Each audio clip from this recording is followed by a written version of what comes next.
in the years leading up to the boycott, she is working with young people. She's running a youth chapter of the NAACP.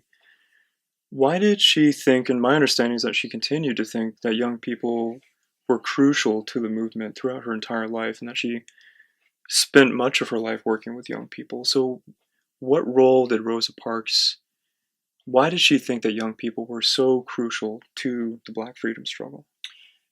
I think this is a view that is pretty typical of a lot of uh, African American freedom fighters or people who are engaged in struggle. They understand that if the struggle is a long-term struggle. The struggle will follow them, and Mm-hmm. so, and it will be there after they have come and gone. Mm-hmm. So you have to engage the youth. You have to engage those coming of age, and so she reflected that core value, that core belief that so many African Americans had, and one of the things that a couple of the people that I met who had worked with her in the NAACP spoke a lot about was sort of the firmness of her convictions. The fact that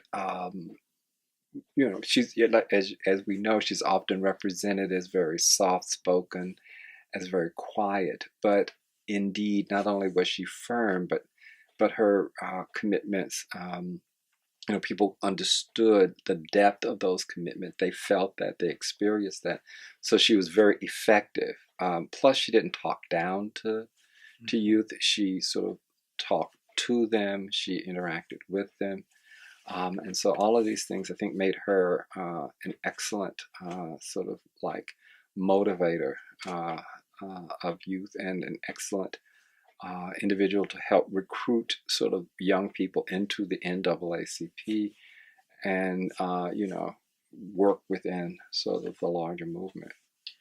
My understanding is that in the same years that Rosa Parks is really working with young people in the NAACP, that there's another organization in Montgomery called the Women's Political Council, headed by Joanne Robinson, and it's really going to be Joanne Robinson who kind of initiates the boycott.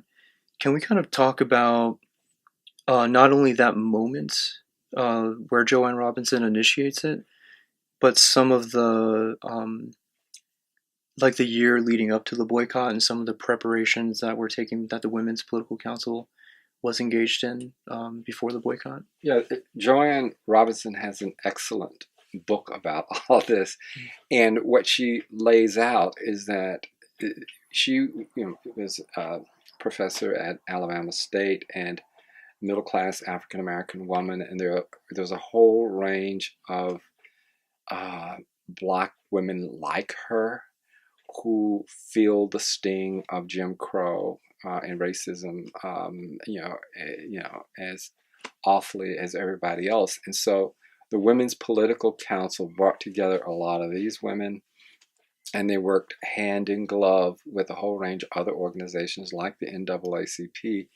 But they had actually been working with several other women, like Claudette Colvin and a whole bunch of other women who had experienced sort of you know mistreatment on the buses, and were trying to figure out, might this be a springboard. And what made Rosa Parks so powerful was that everybody knew her. Everybody sort of knew that she was unimpeachable. She was, in character and in any way you wanted to talk about her. She represented sort of what the movement was all about. And so everybody could get behind her. And so, whereas some of the other, individuals, who people they had looked at as a possible springboard for some kind of mobilization. There was this issue or there was that issue. But they had already thought about how one might proceed in terms of, work leafleting the various churches, trying to work through these women's networks, especially the Women's Political Council, and working through various women's auxiliaries in churches, which is a lot of what women's work in these churches is about. And so when Rosa Parks is arrested, she and her colleagues see it as a moment.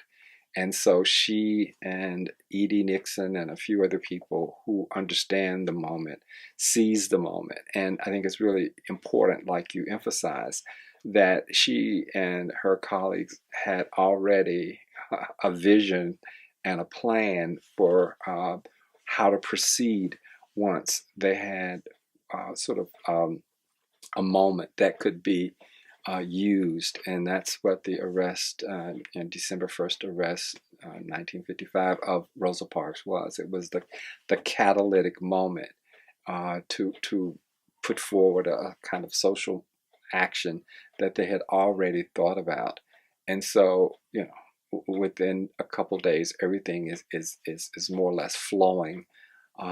Because they'd already had a plan of action, a vision of how to do this. And the other thing that's really important, I think, to think about is sort of the reality of different class positions and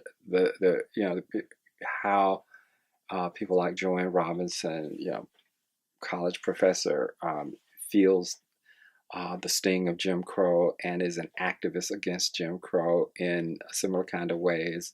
Working class women who clean and sweep and cook, and how one of the really powerful things that happens is that those kinds of differences are obviously overcome. They're submerged in sort of a larger struggle.